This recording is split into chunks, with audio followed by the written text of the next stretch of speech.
विद्यालय का ये पूरा मामला है। दरअसल यहाँ पर दिक्कत है कि शिक्षकों की लंबे समय से कमी है। ऐसे में ग्रामीणों का कहना है कि कई बार हमने इसकी शिकायत दी गई, शिक्षा विभाग को दी, प्रशासन को दी, लेकिन हमारी जब बात नहीं सुनी गई तो ऐसे में अब यही तरीका बचा है कि स्कूल के गेट पर हम ताला जड़ दें। ग्रामीणों ने स्कूल के गेट पर ताला जड़ा हुआ है, स्कूल के बाहर इकट्ठा हुए हैं, विरोध प्रदर्शन किया जा रहा है। अस्टोल की रामा विद्यालय का पूरा मामला, जहां पर ग्रामीणों का आरोप है कि शिक्षकों की कमी की वजह से ये विद्यालय में पढ़ाई चौपट हो रही है, उनके बच्चे पढ़ नहीं पा रहे हैं और इसीलिए ये तरीका अपनाया गया है कि स्कूल के गेट पर ताला जड़कर अब बाहर स्कूल के विरोध प्रदर्शन किया जा रहा है।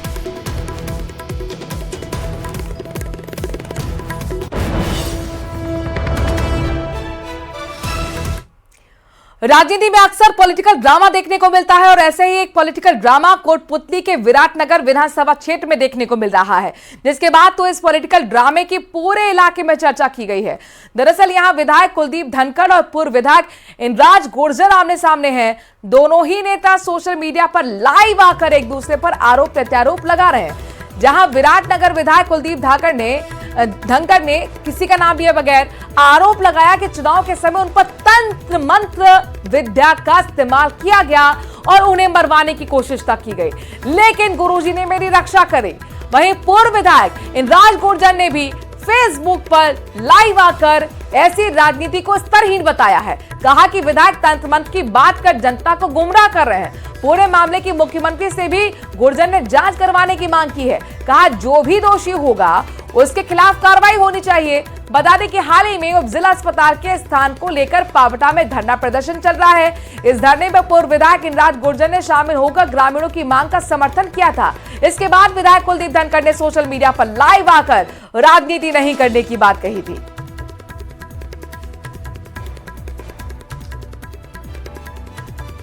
2018 में 23 में जो चुनाव होने वाला था, उससे पहले 2 बार यहां विराटनगर में मेरे खिलाफ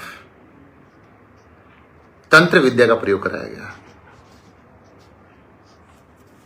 आप समझ सकते हो, चुनाव इतना बड़ा महत्वपूर्ण है, राज इतना बड़ा महत्वपूर्ण है और तांत्रिक विद्या का प्रयोग एक बार भूरी बड़ाज में हुआ, एक बार जयपुर के पास में हुआ। और इंसान का कोई महत्व नहीं है, महत्व है चुनाव का, महत्व सत्ता का, महत्व पैसे का। अरे जब इंसान चला ही जाएगा तो इंसान को वैसे कह दिया जाए कि यार चुनाव क्यों लड़ता है, तू मरने वाला है। लेकिन एक पुरानी कहावत है ना, जापो राके साइया मार सके न कोई। हद पार कर दी। मैं तो अचंभा कर रहा हूं, कल से मेरे पास इतने लोगों के फोन आए कि तंत्र विद्या से मुझे मरवाने का प्रयास करे। यार शर्म तो करो, थोड़ी बहुत तो शर्म। क्या बातें कर रहे हो आप, इतना लेवल गिरा दिया आपने राजनीति। अगर तंत्र विद्या मेरे पास इतनी मजबूत तो मैं चुनाव ही जीत जाता तंत्र विद्या से, फिर आपकी मरवाने की क्या जरूरत थी मुझे कि भूरी बड़ा से तंत्र विद्या हुई, जयपुर से हुई, तो फिर तो मैं चुनाव ही जीत जाता उस तंत्र विद्या से। आपको मरवाने की, रोज की करवाने की क्या जरूरत थी मुझे। थोड़ी बहुत तो शर्म करो, एक लेवल तो रखो, राजनीति का लेवल ही गिरा दिया आपने। तो इतनी जनता की सहानुभूति बटोरने के, ध्यान डाइवर्ट करने के लिए जनता का ध्यान डाइवर्ट कर दो, सहानुभूति मुझे मिल जाएगी, देखो इंद्राज तो मुझे मरवाना। इस इलाके की हमेशा खूबसूरती रही है, विराटनगर और 27 की खूबसूरती रही। 36 कौम के लोग प्यार प्रेम भाईचारे से रहते हैं हमेशा। बांग्लादेश में हिंदुओं पर हो रहे अत्याचार के विरोध में हिंदू संगठन और संत समाज सड़कों पर उतर आया है। भीलवाड़ा में साधु संतों ने बांग्लादेश के विरोध में शहर के मुख्य मार्गों पर वाहन रैली निकाली। विरोध प्रदर्शन करते हुए भारी पुलिस बल भी तैनात किया गया। बता दें कि कल से भीलवाड़ा में बाजार बंद है। बांग्लादेश में हिंदुओं पर हो रहे अत्याचार को लेकर शहीद चौक से हिंदू समाज द्वारा आक्रोश रैली निकाली जा रही है। बड़ी संख्या में लोग शामिल हुए हैं, संत समाज भी शामिल हुए। हमारे साथ काटिया बाबा है, बात करते हैं। कहीं ना कहीं बांग्लादेश में लगातार हिंदुओं पर अत्याचार हो रहा है, क्या कहेंगे? देखो गलत है, बांग्लादेश में जो अत्याचार हो रहे हैं अपन लगातार देख रहे हैं और इसी से सब लोग आक्रोशित हैं और यहाँ पूरा भीलवाड़ा सड़कों पर उतरा है आज। और इसी का ज्ञापन देने के लिए सारा भीलवाड़ा सड़कों पे हर समाज के लोग यहाँ हैं और हिंदुओं को एकजुट हो जाना चाहिए और सड़कों पर आ जाना चाहिए। मैं इतना ही कहता हूँ। आप देखिए, संत समाज भी आह्वान कर रहा है, हमारे साथ कुछ युवा भी है, आइए बात करेंगे। वाहन रैली निकाली जा रही है, आक्रोश रैली जा रही है, ज्ञापन भी दिया जाएगा। जी, आज सर्व हिंदू समाज भीलवाड़ा द्वारा एक आक्रोश रैली का वाहन रैली के रूप में प्रदर्शन किया जा रहा है। हम भारत सरकार से मांग करते हैं कि वहाँ जो हिंदू है सुरक्षित महसूस कर रहा है, वहाँ अपनी सेना भेज के वहाँ सुरक्षा मुहैया कराए, बांग्लादेश सरकार पर दबाव बनाए, जो संयुक्त राष्ट्र संघ है उनमें बातचीत करके वहाँ पर दबाव बनाकर वहाँ के हिंदुओं को सुरक्षा प्रदान की जाए। हम भारत सरकार से मांग करते हैं कि जो हमारे ज्ञापन है उस पर तुरंत कार्रवाई जाए। आज पूरा हिंदू समाज पूरे भारतवर्ष में प्रदर्शन कर रहा है। आप हिंदू समाज की वजह से ही जीतते हैं। अगर आप हिंदू समाज के लिए खड़े नहीं होंगे तो सरकार पलटते भी हिंदू समाज को समय नहीं लगेगा। हम सरकार से मांग करते हैं कि हमारे ज्ञापन पे तुरंत कार्रवाई करें। आगे जैसा संगठन तय करेगा, जैसा सर्व समाज तय करेगा, उस अनुरूप हम कार्य करेंगे। अगर संगठन आह्वान करता है कि बांग्लादेश जाना पड़े तो हम बांग्लादेश जाने के लिए तैयार है। देखिए, कहीं ना कहीं साफ आक्रोश दिख रहा है। मेरे पीछे आप देख सकते हैं किस प्रकार से लोगों की भारी भीड़ यहाँ पर पहुंची है। वाहन रैली निकाली जा रही है, लगातार लोग यहाँ भारी संख्या में पहुंचे हैं और अब ये यहाँ से निकल रहे हैं। पूरे शहर के जो मुख्य मार्ग है वहां तक जाएंगे, आक्रोश रैली निकाली जाएगी, जिला कलेक्टर को ज्ञापन सौंपा जाएगा। लगातार इनकी मांग है जो हिंदुओं पर वहां पर अत्याचार हो रहा है उसके खिलाफ सख्त कार्रवाई की जाए। वीडियो जर्नलिस्ट संजू सनाटे के साथ राहुल कौशिक, न्यूज़ 18 भीलवाड़ा। बीकानेर के महाजन से बड़ी खबर है, सुसाइड का मामला, जहां पर सेना के जवान ने फांसी लगाकर दरअसल सुसाइड कर ली है। आर्मी नॉट कैंप में देर रात को फांसी लगाई महाराष्ट्र निवासी संतोष पवार नाम बताया जा रहा है मृतक सैनिक का।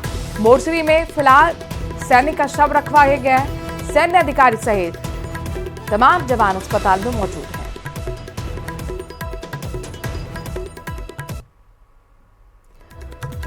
बीकानेर के महाजन से बड़ी खबर है, जहां पर एक सुसाइड का मामला सामने आया है। सेना के एक जवान ने फांसी लगाकर अपनी जान दे दी। आर्मी नॉट कैंप में देर रात को फांसी लगाई। महाराष्ट्र का निवासी बताया जा रहा संतोष पवार जिसने सुसाइड किया है। फिलहाल सैनिक का शव मोर्चरी में रखवाया गया है। सैन्य अधिकारी सहित तमाम जवान इस दौरान अस्पताल में मौजूद हैं। आखिरकार वजह क्या रही, क्यों इस जवान ने मौत को गले लगाया, इसका खुलासा अब तक नहीं हुआ। श्रीगंगानगर के सूरतगढ़ सिटी थाने में एक युवक ने खुदकुशी कर ली है। युवक हवालात में बंद था, उसने रजाई के कवर का फंदा बनाकर खुदकुशी की। घटना सुबह करीब 4 बजे की बताई जा रही है। फिलहाल युवक के शव को अस्पताल की मोर्चरी में रखवाया गया है। मृतक नरेश उर्फ नरसी को पुलिस ने कल ही हत्या के मामले में गिरफ्तार किया था। हवालात में युवक के सुसाइड की सूचना पर पुलिस और प्रशासनिक अधिकारी मौके पर पहुंचे। घटना की जानकारी ली गई, लेकिन इस खबर के सामने आने के बाद विभाग में हड़कंप मचा हुआ है।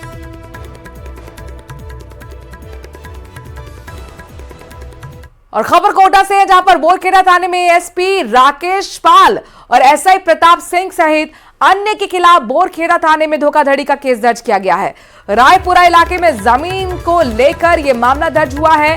कोटड़ी निवासी प्रभात कश्यप ने आरोप लगाया कि 2020 में कोटा में डीएसपी रहे राकेश पाल ने अन्य लोगों के साथ मिलकर धमकी दी थी। जमीन धोखाधड़ी की वारदात को अंजाम दिया गया था। राकेश पाल फिलहाल एएसपी एसडीआरएफ जयपुर में तैनात हैं और उनके खिलाफ शहर के थाने में पहले भी केस दर्ज हुए थे। बोरखेड़ा थाना पुलिस अब पूरे मामले की जांच कर रही है।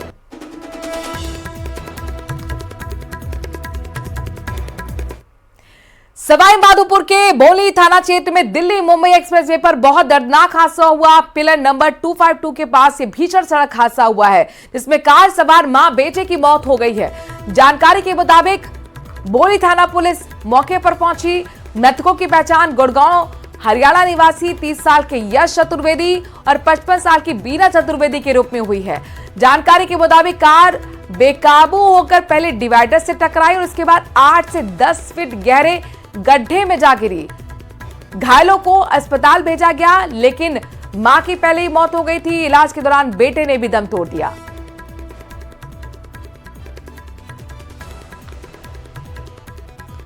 कोटपुतली के नीमराना में होटल हाईवे किंग पर 8 सितंबर को ताबड़तोड़ फायरिंग की गई थी। इसी के साथ रंगदारी भी मांगी गई।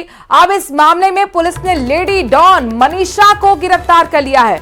बता दें कि गैंगस्टर कौशल की पत्नी ने 8 सितंबर को एक्सटॉर्शन के लिए की गई फायरिंग की वारदात में बड़ी भूमिका निभाई थी। पूरे ऑपरेशन को खुद अंजाम दिया था, जबकि इस मामले में 7 आरोपी गिरफ्तार किए जा चुके हैं। सहयोग करने वाले, शरण देने वाले, ऑपरेशन को अंजाम देने वाले शामिल हैं। जो 2 मुख्य शूटर हैं उनकी गिरफ्तारी की कोशिशें की जा रही हैं।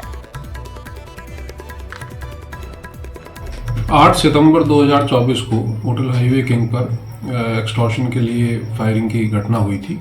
उसी क्रम में अनुसंधान करते हुए अभी तक 7 अभियुक्तों को गिरफ्तार किया जा चुका है। इसमें खास तौर पे जो सहयोगी थे, जो शेल्टर देने वाले थे या जो इस ऑपरेशंस को अंजाम देने में शामिल थे, ऐसे व्यक्तियों को गिरफ्तार किया गया है। और अभी लास्ट 8वां अभियुक्त हमने मनीषा, जो मुख्य अभियुक्त कौशल कुमार की पत्नी है, उसको गिरफ्तार किया है, जो बाहर रह करके पूरे इस ऑपरेशंस को अंजाम दे रही थी और इसमें सहयोग कर रही थी।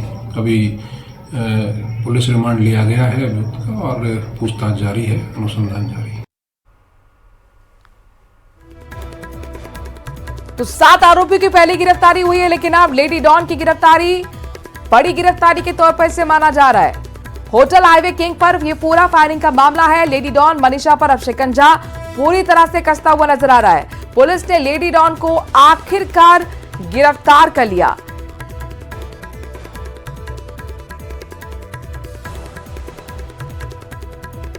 तो कोटपुतली के नीमराना में होटल हाईवे किंग पर 8 सितंबर को ताबड़तोड़ फायरिंग हुई। इस मामले में लगातार अब गिरफ्तारियों का सिलसिला चल रहा है। लेडी डॉन आखिरकार अब पुलिस के शिकंजे में। मनीषा की गिरफ्तारी हुई है। गैंगस्टर कौशल की पत्नी ने 8 सितंबर को एक्सटॉर्शन के लिए फायरिंग कराई थी और इसी में उसकी बड़ी भूमिका थी। उधर कोटपुतली में 2 पक्षों में विवाद हो गया, जिसके बाद जमकर फायरिंग तक हुई है। मिली जानकारी के मुताबिक कवरपुरा गांव में किसी बात को लेकर 2 पक्ष आमने सामने आ गए। थोड़ी ही देर में विवाद इतना ज्यादा बढ़ गया कि एक पक्ष ने फायरिंग कर दी, जिसमें 2 लोग घायल हुए। वहीं जानकारी के बाद मौके पर पहुंची पुलिस ने कारतूस और खोल बरामद किए हैं। मामले की जांच की जा रही है। तस्वीरें आपके सामने, जो खोल बरामद किए गए हैं पुलिस की तरफ से वो भी है, और दूसरी तस्वीर जहां पर अब पुलिस की गश्त को बढ़ा दिया गया है। दरअसल 2 पक्ष एक मामूली सी बात को लेकर आपस में भिड़ गए थे। नौबत फायरिंग तक आ गई और इसमें 2 लोगों को गोली लगी है।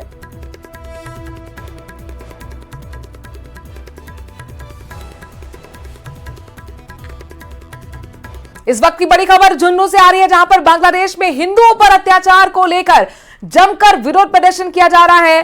साधु संतों ने एक बड़ी रैली निकाली, कलेक्ट्रेट पर जाकर धरना दिया। विरोध प्रदर्शन भी आगे कुछ ही देर में होने वाला है। जिला कलेक्टर को राष्ट्रपति के नाम भी ज्ञापन सौंपा जाएगा।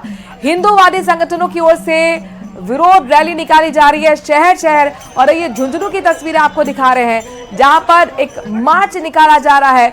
बड़ी संख्या में साधु संत इसमें इकट्ठा हैं। हिंदूवादी संगठनों के कार्यकर्ताओं की तरफ से ये रैली आक्रोश बांग्लादेश में हो रहे हिंदुओं पर अत्याचार को लेकर है।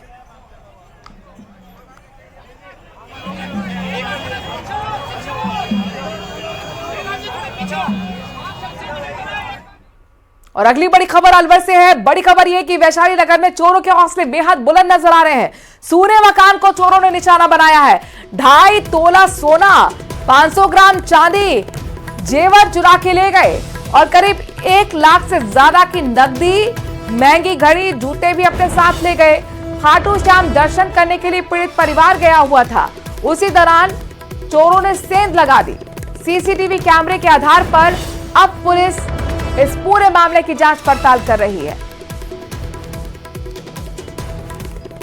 सोमवार को इधर मैं आया हूँ तो मेरा सारा लॉक, सब पूरी अलमारी खाली पड़ी हुई थी। सब बेड फैला हुआ था, टेबल फैली हुई थी, मंदिर का लोकर वगैरह सब फैला हुआ था। तो उसमें से लमसम में आधे किलो के लमसम में चांदी थी और 2.5 तोला के समय या 2.5 तोला के समथिंग कुछ झुमकी थी, टीका था। तो 2.5 तोला का कम से कम सोना था हमारा। 1,04,000 रुपया 2 महीना किसी को दिया था मैंने। तो वहां से आया था तो वो उसे रखा कि शाम को तो वापसी आ ही जाएंगे हम। और इनका पर्सनल 6-7 हजार रुपए इनका पर्सनल रखा हुआ था। टोंक विधायक और कांग्रेस महासचिव सचिन पायलट 2 दिवसीय विधानसभा टोंक के दौरे पर हैं। पायलट ने चिमनपुरा गांव में कार्यकर्ता रतन बैरवा के घर पर रात्रि विश्राम किया। इस दौरान बच्चों को दुलारते हुए भी सचिन पायलट नजर आए हैं। पायलट ने यहां घर पर बना हुआ खाना खाया, तारीफ भी जमकर की। इससे पहले पायलट ने किसान के घर दिन में खाना खाया था। सचिन पायलट ने कहा, रतन बैरवा ने मुझे अपने घर पर रहने के लिए आमंत्रित किया। उनके परिवार ने मेरे लिए बहुत स्वादिष्ट बनाया है भोजन। एक बहुत लंबा पुराना प्लान नहीं था, लेकिन आज कल दिन के जब दौरे खत्म हुए तो यहाँ पर हमारे साथी हैं रतन बैरवा जी, उन्होंने आमंत्रित किया, अपना घर मेरे लिए खोला, अपना आंगन अपनी मेरे लिए खोला। इनके परिवारजनों ने अच्छा खाना हमको बना के खिलाया और एक अच्छे माहौल में साथियों के साथ यहाँ पर रहने का मौका मिला। मेरे लिए बड़े सौभाग्य की बात है और मेरे लिए बड़ा यादगार रहेगा। कल घर का बनाया तो मैं तो बल्कि ज़्यादा खा गया। अब उन्होंने